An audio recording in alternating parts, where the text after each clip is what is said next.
Vous regardez Medi 1 TV Afrique, merci de nous rester fidèles et soyez les bienvenus dans ce nouveau numéro de Croissance Verte. Aujourd'hui, nous allons à Sébikotane, à plus de 50 km de Dakar, la capitale sénégalaise, pour vous faire découvrir les taux-lookers. Il s'agit de forêts nourricières et médicinales qui sont sorties de terre grâce à un programme de l'Agence sénégalaise de la reforestation et de la Grande Muraille Verte du Sénégal. En première partie d'émission, vous saurez donc comment ce projet révolutionne-t-il la vie des habitants de Sébikotane, quel est l'impact de ces forêts nourricières et médicinales sur l'environnement, mais aussi quel est leur rôle dans la lutte contre la déforestation. Et pour en parler sur ce plateau, nous serons en deuxième partie d'émission avec Madame Karine Fakouri, directrice des écovillages et des filières vertes à l'Agence sénégalaise de la reforestation et de la Grande Muraille Verte. Madame Fakouri, merci d'avoir accepté notre invitation. Merci beaucoup. Merci à vous de me recevoir sur ce plateau. Et merci à vous. Mais tout de suite, place à notre reportage. Il est signé Jean-Paul Ndour et Bachir Boudian.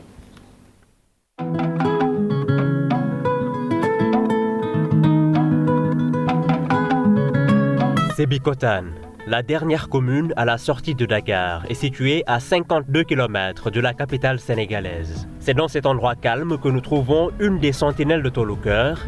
Il s'agit de forêts nourricières et médicinales à domicile. Un projet de l'Agence de reforestation et de la Grande Muraille Verte. L'objectif est de renforcer l'autosuffisance des villages tout en luttant contre la déforestation. Nous sommes aujourd'hui tous des sentinelles de taux-lookers, tout simplement déjà par la RSE, la responsabilité sociétale d'entreprise, parce que nous allons appuyer justement à travers la RSE, nous allons appuyer la reforestation, le reboisement du Sénégal, et connaissant l'urgence climatique et aussi l'urgence avec le Covid-19, M. Haïdar El Ali a jugé qu'il fallait repartir vers l'autosuffisance alimentaire. Quand son entreprise s'installait dans la zone, seul cet arbre y était. Aujourd'hui, le site a changé de visage grâce à sa vision. C'est un sol qui était très dégradé, un sol qu'on qualifiait même de sol lunaire, calcaire blanc, vraiment hostile à la vie. Et aujourd'hui, en ramenant les arbres, on a ramené aussi la nature avec elle, les papillons, les insectes, les abeilles, même des mammifères, des petits rats, des reptiles, des oiseaux, qui sont essentiels d'ailleurs pour les arbres. Parce que si les arbres fabriquent des fruits, c'est pour que ces fruits attirent les oiseaux et les autres animaux qui vont manger ces fruits et qui vont disperser les noyaux ailleurs dans la nature. Le pari est de faire partir de cette pépinière 1 million d'arbres chaque année pour couvrir tout le Sénégal. Et tous ces arbres-là sont, d'une part, la plupart donc plantés par semences de graines, et une autre partie sont les cocotiers donc, qui sont au fond, qui sont importés de Côte d'Ivoire. Parce qu'en Côte d'Ivoire, la régénération naturelle des noix de coco se fait naturellement. Et donc la nature est très généreuse encore là-bas. Et donc ces germes de cocotiers sont récupérés et envoyés donc, à l'agence de reforestation pour le reboisement de la Grande Muraille Verte. Et bien sûr remis aussi à des associations, des bonnes volontés. La visite guidée commence. Ici, la préparation du prochain hivernage est en cours avec la mise en place des premières graines. Puisque la pluviométrie y est basse du fait de la position géographique du lieu, les arbres locaux sont privilégiés. Donc ce sont des arbres qui déjà par nature vont résister à un stress hydrique pendant l'année, pendant la sécheresse, la période de sécheresse, et donc ils vont pouvoir mieux tenir et mieux se proliférer dans la région. Par exemple, là on a le cad ou Federbia albida, qui est un arbre essentiel pour les savanes africaines, parce que cet arbre-là, il a la faculté de fertiliser les sols. En saison d'hivernage, il va perdre toutes ses feuilles, et ces feuilles-là sont faites d'azote. Elles vont permettre d'apporter à la forêt un apport d'azote. Donc il va nourrir, il va être le Mère Teresa de la forêt, il va donner de l'azote à tous les arbres qui sont autour, qui eux vont se nourrir de cet azote-là et fabriquer des fruits. Et lui, il va être leur hôte, il va être accepté parce qu'il les nourrit. Et en contrepartie, pendant la saison sèche, ce sont les autres arbres qui vont perdre leurs feuilles, et c'est lui qui va profiter de cela. Là on a, et là-bas, on a les fromagers aussi. Donc le fromager qui est un très grand arbre qui prend des dizaines et des dizaines d'années à pousser, et qui, étant petit, va fabriquer des épines qu'il va perdre à l'âge adulte. Et lui est intelligent parce qu'en fabriquant ces épines-là, il va empêcher le bétail au maximum de le brouter et donc de le tuer. Et une fois à l'âge adulte, il va donc perdre ses épines. Là, on a un arbre, par exemple, qui est très essentiel parce qu'il existait beaucoup sur le littoral sénégalais et qui a beaucoup disparu ces dernières années. C'est le spésia. C'est un arbre qui est de la famille des figuiers, qui résiste très bien à l'embrun marin et à la salinité des sols. Et donc cet arbre-là, on l'a retrouvé il y a quelques mois. Et on a récupéré ces graines et aujourd'hui c'est un succès, on les a fait pousser et on est en train de les utiliser pour le reboisement du littoral sénégalais. Okay. Donc on donne beaucoup de respect pour les arbres et ils sont à donner. Mam Amadou est venu du nord du pays pour y voir plus clair. En ce moment, nous sommes en train de vouloir faire le maximum de nous-mêmes pour qu'il y ait de la verdure au niveau de Saint-Louis. Quand j'ai échangé avec le directeur, il a été vraiment content de me recevoir et de me dire que c'est Dieu qui m'a même amené envers lui, disant qu'il veut que les gens comme ça, qui passent leur temps à voir comment faire pour au moins qu'il y ait de la verdure au niveau des régions. Parce qu'en ce moment, comme vous le voyez, là où vous partez, les gens sont en train de faire tomber les arbres et tout. Donc c'est de notre devoir de reboiser un peu plus pour avoir de la verdure. Tous les jours, il y a des levées dans la pépinière où sont aussi mis en gaine des anacardiers de Casamance, des mimosas, des passiflores, fruits de la passion, entre autres. Riyad et son équipe déplacent et replantent très souvent des arbres à l'image de ce manguier, quitte à payer ceux qui veulent les abattre. Je me rappelle, je suis venu un jour, j'ai parlé avec mon ami qui travaille à l'intérieur. Il m'avait dit que nous avons une pépinière, il y a des vieux qui sont là et nous voulons quelqu'un qui s'active dans le domaine et qui a fait les études.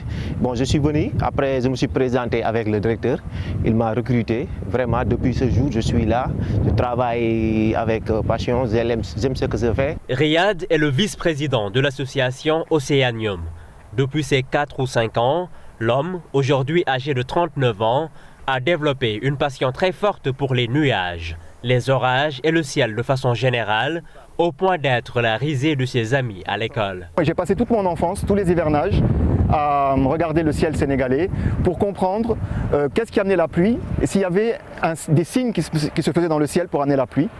Et effectivement, je trouvais qu'il y avait des signes que je notais dans un cahier et je donnais des noms à ces nuages-là jusqu'à l'arrivée d'Internet dans les années 98-2000 où je suis rentré sur Google et j'ai demandé au moteur de recherche des informations sur la météorologie qui m'ont vraiment beaucoup fait plaisir parce que j'ai vu qu'il y avait énormément de corrélations entre ce que les scientifiques disaient et mes propres théories sur le ciel.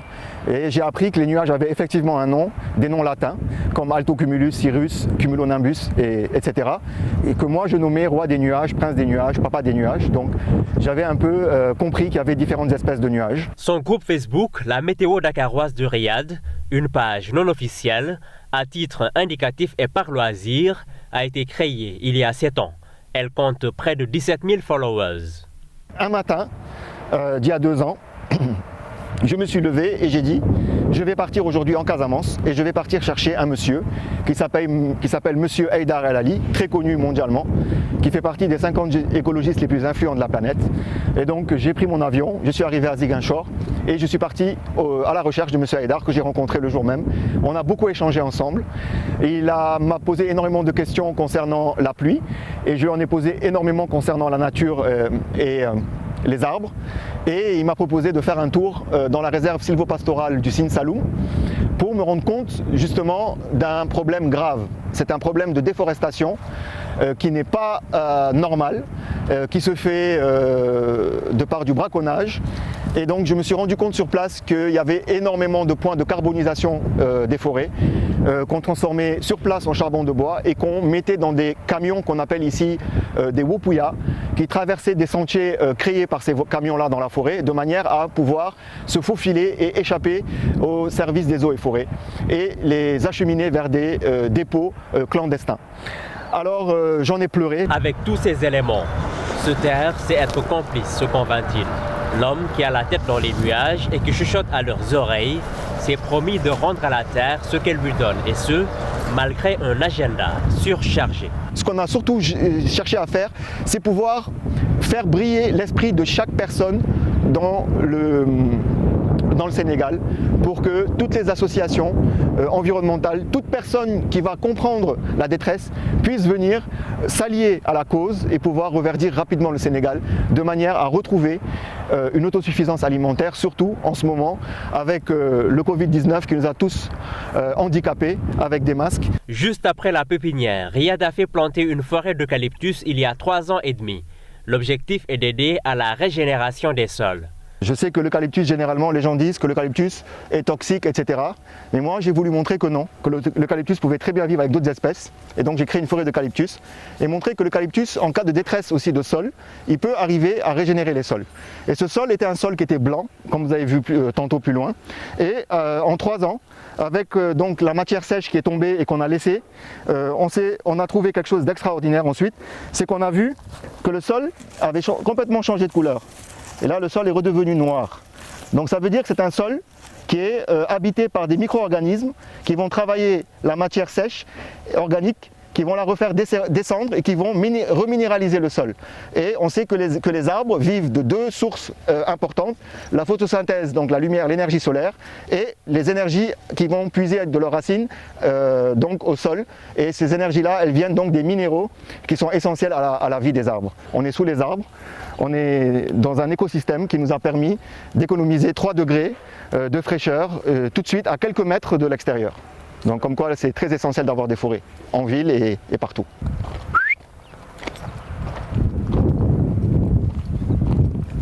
Quelques mètres plus loin, une ancienne carrière transformée en bassin de rétention se découvre. Elle permet de récupérer toutes les eaux de pluie venant du nord-est et de protéger aussi les habitations du sud-ouest. C'est de l'eau de pluie, de l'eau propre. Regardez comme elle est bien belle. Et c'est de l'eau, et c'est un petit lac qui est fréquenté par des espèces d'oiseaux, beaucoup d'espèces d'oiseaux, des oiseaux migrateurs, des oiseaux endémiques du Sénégal, mais aussi des reptiles comme les tortues. Et nous avons même retrouvé des poissons à l'intérieur. Et aujourd'hui, donc, on s'est donné l'espoir de pouvoir protéger cette zone, d'en faire une petite réserve naturelle et pourquoi pas, plus tard, de pouvoir en faire dans tous les bassins de rétention qu'il y a dans la région de Dakar. Parce qu'il y en a beaucoup qui sont créés aussi pour justement canaliser les eaux autour des habitations et des grands quartiers. Donc pourquoi pas redonner la nature là où elle y était avant, où elle n'y est plus, qui va permettre justement de dépolluer ces bassins de rétention-là, de pouvoir y intégrer des espèces de poissons. Toujours dans la commune de Sébikotane, les habitants du village de Belvédère accueillent le parrain de leur jardin nourricier, aussi appelé Tolucœur, les bras ouverts. Grâce à cette initiative, ils peuvent s'auto-alimenter et s'auto-soigner in situ. Ça vient, ouais, c'est le tomate d'Omboro. Le kilo, combien coûte maintenant au marché le kilo? 5 000. Hein? 5 000. Et le kilo de piment, c'est 5 000 francs. Le Tolucœur est installé aux abords d'un cours d'eau saisonnier et géré par ce consultant en gestion comptabilité. Il est titulaire d'une maîtrise en sciences économiques à l'université Cheikh Anta Diop de Dakar. Ici, nous avons des aubergines, des piments, de la salade, des arbres fruitiers. À peu près, il y a une trentaine d'espèces d'arbres fruitiers. Bon, il y a aussi du piment. En 65 ans d'existence, cet homme confesse n'avoir jamais bénéficié d'une pareille initiative. Quand Riyad et ses partenaires se sont installés, ils nous ont dotés de semences agricoles. C'est un camion qui avait tout amené. Grâce à lui, nous avons même un poulailler. Nous prions beaucoup pour son succès parce qu'il y a beaucoup d'entreprises dans la zone qui n'ont rien fait pour nous. Alors que la désertification gagne du terrain, Tolucœur est une solution tangible de reforestation au Sénégal. C'est une approche unique pour porter les stratégies inclusives et l'innovation sociétale des acteurs publics et privés au service des objectifs du développement durable en Afrique. Encore faut-il que la population s'approprie ce concept assez original.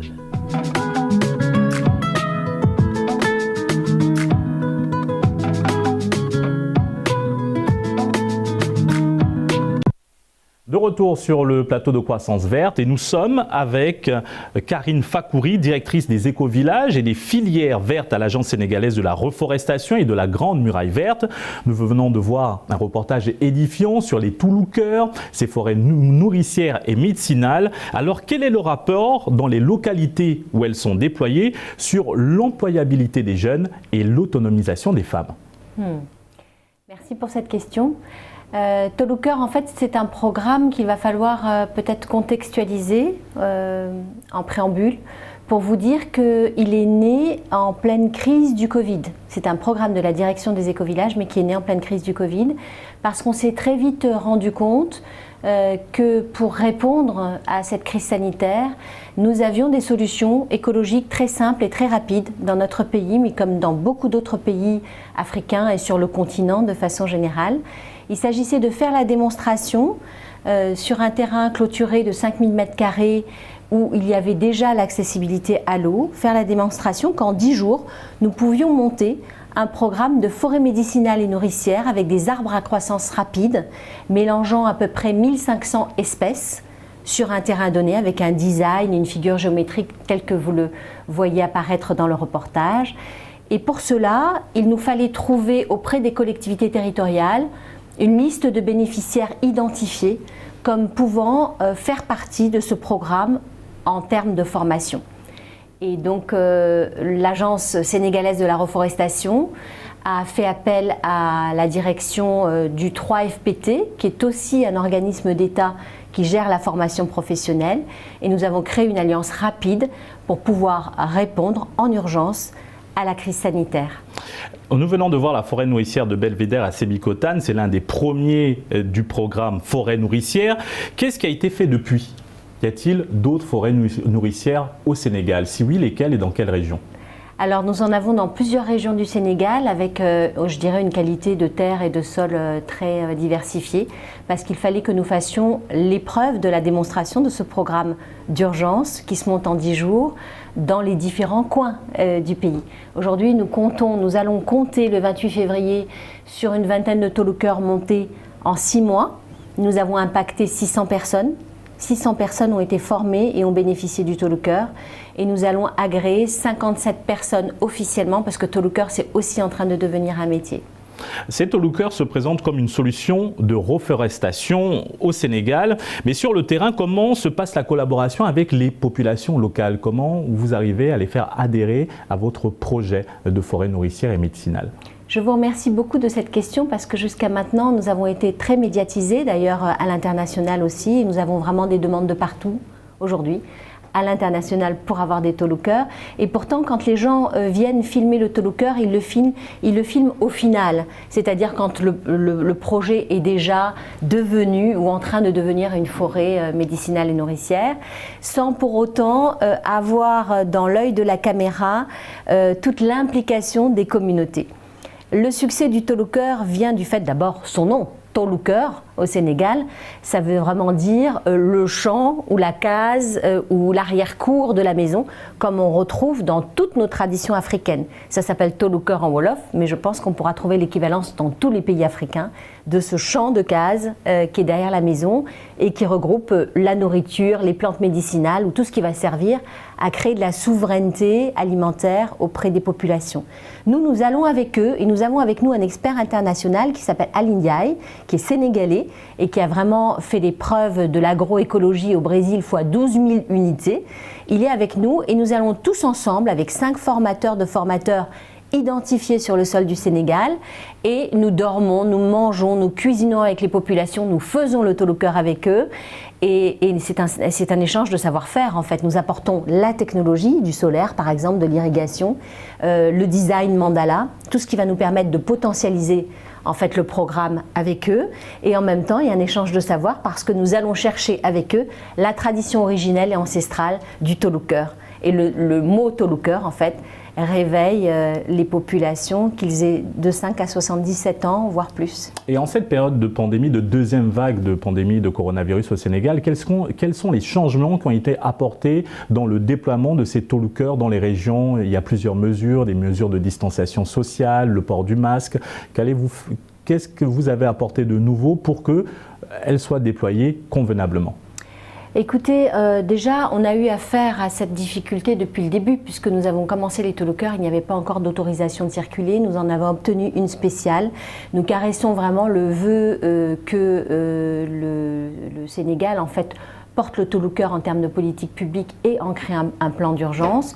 Nous prenons évidemment toutes les précautions nécessaires. Nous en profitons d'ailleurs pour donner de l'information au sujet du Covid, parce qu'en général, ils ne l'ont pas tellement.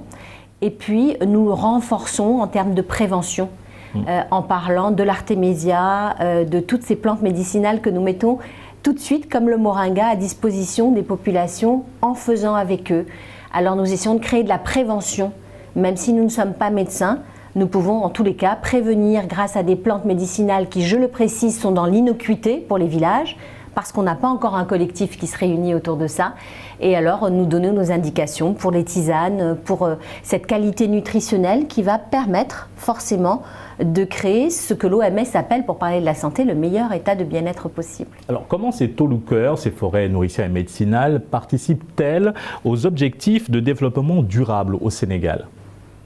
Écoutez, c'est un programme qui est totalement intégré, holistique, qui répond en fait à l'impact économique, qui répond à l'impact social, qui répond à l'impact écologique et environnemental, qui répond à l'impact, qui a un impact aussi sur le plan des métiers, puisque nous créons de nouveaux métiers, sur le plan de la formation, sur le plan de l'éducation, sur le plan de l'implication des femmes, sur le plan de l'implication des jeunes.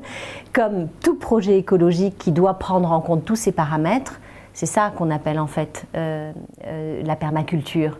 Vous savez, c'est un programme de permaculture, mais qui imite la forêt pour être dans une souveraineté immédiate qui va permettre au fur et à mesure du développement de la reforestation dans le cadre du Tolucœur de quasiment plus avoir besoin de l'intervention de l'homme, parce que les espèces sont mélangées entre elles, parce qu'elles sont résilientes.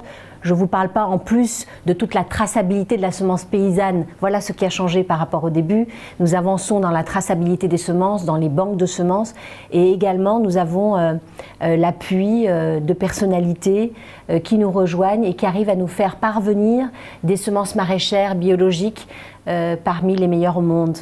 Alors, comment identifie-t-on une Tolucœur? Quelle est sa particularité pour que vous la certifiez Tolucœur, forêt nourricière et médicinale? Là, vous ne me donnez pas beaucoup de minutes pour vous répondre parce qu'il y a beaucoup de critères. Il y a d'abord un critère lié aux bénéficiaires du Tolucœur, qui sont pas forcément des agriculteurs, mais peuvent, ça peut être des groupements de femmes, mais ce sont des gens qui sont identifiés par les maires eux-mêmes, c'est important, ils cooptent en fait d'une certaine manière. Ensuite, il faut qu'il y ait un terrain, et ce terrain-là, peu importe qu'il ait déjà subi des pesticides, etc., puisque nous sommes là pour restaurer la terre et la régénérer dans le système de forêt. Mais il faut au moins une superficie de 5000 m². Il y a eu des exceptions, nous en avons à Guédiawaye, nous en avons aujourd'hui à Ouakam, parce que nous avons voulu sensibiliser les jeunes. Et d'ailleurs, les jeunes qui, avec le Covid, n'étaient pas à l'université, nous ont rejoints. Et aujourd'hui, ça devient des circuits écotouristiques entre les jeunes, les Tolucœurs et les visites des différents Tolucœurs. Donc je ne pense pas que j'ai répondu tout à fait à votre question. Vous pouvez me la répéter? Alors, comment certifie-t-on une forêt nourricière et médicinale Tolucœur? La forêt elle-même? Oui. La traçabilité des semences, l'origine des semences, le design, la permaculture. Donc dans la permaculture, nous avons donc une forêt au pied de la forêt, pousse le maraîchage et l'entretien avec l'absence d'intrants chimiques. Voilà, la traçabilité des produits qui nous viennent du Sénégal, des plants notamment. Nous avons l'implication de l'abbaye de Kermoussa qui est reconnue pour ses vertus médicinales et beaucoup d'autres qui sont en train de nous rejoindre pour qu'on puisse fournir une qualité de semences, de plants, de pédagogie aussi. Les formateurs Tolucœur sont formés et initiés à une pédagogie très très précise qui est la notion du cercle. Et le Tolucœur se reconnaît uniquement, d'abord, tout de suite, par sa figure géométrique, par son design et par ce poulailler central qui est là précisément destiné non seulement à fournir des œufs, mais à fertiliser le sol de façon naturelle. Alors, quel est le rôle des Tolucœurs dans la lutte contre la déforestation sur le continent? La guérison du sol. On a un sol qui est très très abîmé. On a des semences maraîchères qui, ma foi, si elles ne sont pas tracées, on est garanti qu'elles sont largement modifiées, ou en tout cas, ce ne sont pas des semences qui sont forcément saines, à part peut-être le mil, mais je ne suis pas une grande experte. Donc aujourd'hui, si vous voulez, on sème dans les cœurs, on sème dans l'esprit, on sème dans la terre des graines de la nouvelle conscience et du monde, non pas de demain, mais d'aujourd'hui. Il s'agit d'influencer positivement le monde du présent, avec tous les acteurs en présence et avec surtout le réveil des traditions ancestrales. Alors comment les populations locales arrivent-elles à bénéficier des produits issus des Tolucœurs, comme les fruits, les légumes, en fait tout cet écosystème qui est créé dans les Tolucœurs, mais aussi sur le plan médicinal, ce qui est très important. Bien sûr, je vous remercie de cette question. À la sortie, à la fin d'un Tolucœur, 5 personnes sont sélectionnées par les formateurs de formateurs, mais en partenariat avec les mairies et les collectivités locales. Et donc ces personnes-là vont devenir des incubateurs, c'est-à-dire qu'ils vont bénéficier d'un emploi direct qui sera, les revenus viendront, si vous voulez, des fruits et légumes du Tolucœur ainsi que des plantes médicinales. Mais la direction des écovillages, c'est vraiment créer des villages écologiques au Sénégal et ça n'est pas seulement le Tolucœur. En réalité, aujourd'hui, cela apparaît comme extraordinaire, mais ça devrait être un état naturel, la souveraineté alimentaire et médicinale sur nos sols.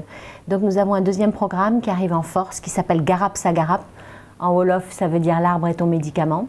C'est une sorte de pharmacie verte, mais je dois pour cela aussi me rapprocher du ministère de la Santé, mais aussi de tous les tradipraticiens pour répertorier avec eux des plantes qui peuvent vraiment apporter énormément, être transformées, créer notre propre pharmacie traditionnelle avec en revanche de l'innocuité. C'est-à-dire qu'il ne s'agit pas pour nous de rentrer, parce que ce n'est pas de notre compétence, dans les plantes et les arbres médicinaux que nous connaissons en Afrique, mais qui peuvent être dangereux. Je prends l'exemple du ricin qui pousse sauvagement, mais qui peut être mortel s'il est mal consommé. Voilà. Donc, nous ne sommes pas sur ces plans-là, mais nous allons donc accompagner les villages qui le souhaitent et qui vont les villages qui vont eux-mêmes, répondre aussi à certains critères pour créer ces pharmacies traditionnelles, ou sinon pour apprendre juste aux populations à sécher, à transformer les plantes, sachant que je ne suis pas certaine qu'on ait grand-chose à leur apprendre et c'est plutôt l'inverse. Donc créons aussi un mouvement de va-et-vient, c'est-à-dire de populations qui viendraient de l'étranger aussi apprendre de nos villageois. Merci Karine Fakouri pour cet éclairage sur les Tolucœurs, ces forêts nourricières et médicinales au Sénégal. Et nous rappelons que vous êtes directrice des éco-villages et des filières vertes à l'Agence sénégalaise de la reforestation et de la Grande Muraille Verte. Merci beaucoup. Merci. Et merci à vous d'avoir suivi cette émission. Très bonne suite des programmes sur Média TV Afrique.